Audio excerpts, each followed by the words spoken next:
రేఖ గారిని ఈ కార్యక్రమాన్ని ఉద్దేశించి మాట్లాడాల్సిందిగా అందరికీ నమస్కారం. ఈరోజు ఇంత పెద్ద అంటే గొప్ప గొప్ప అనుభవాలు ఉన్నటువంటి బీసీ నాయకులు అందరి మధ్యలో నాకు ఒక అవకాశాన్ని కల్పించి మీ అందరితో పాటు నేను పనిచేసే విధంగా నాకు ఈ అవకాశాన్ని కల్పించినందుకు ముందుగా మీ అందరికీ కూడా నా ప్రత్యేక ధన్యవాదాలు తెలియజేసుకుంటున్నాను.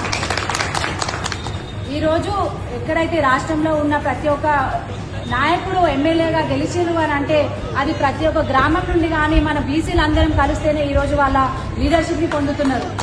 అంటే వాళ్ళకు మనం లీడర్షిప్ ఇవ్వడం కాదు, మన లీడర్షిప్ని మనం పెంచుకోవడానికి మనం అందరం కూడా ఇది ఒక మొదటి అడుగుగా మనందరం కూడా మనందరం ఏకమైతే ఖచ్చితంగా మన స్థానాలను మనం తీసుకోగలుగుతాం. వాళ్ళు ఇవ్వడం కాదు, ఇది మన హక్కు. 42% రిజర్వేషన్ అనేది ఈ ఎలక్షన్లలో వాళ్ళు ఏదో ఎలక్షన్లలో మన బీసీలను వాడుకోవడం కోసం హామీ ఇవ్వడం జరిగింది.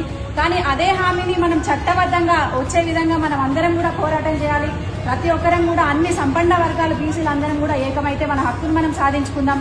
తెలంగాణ రాష్ట్రాన్ని ఏ విధంగా అయితే మనం అందరం ఉండి బీసీ నాయకులం ఉంటేనే తెలంగాణ రాష్ట్రాన్ని సాధించుకున్నాం, అదేవిధంగా రాష్ట్రాన్ని ఏ విధంగా అయితే సాధించుకున్నామో మన బీసీలందరం కూడా రానున్న ఎలక్షన్లలో 42% రిజర్వేషన్ కూడా మనం ఎందుకు సాధించుకోలేము.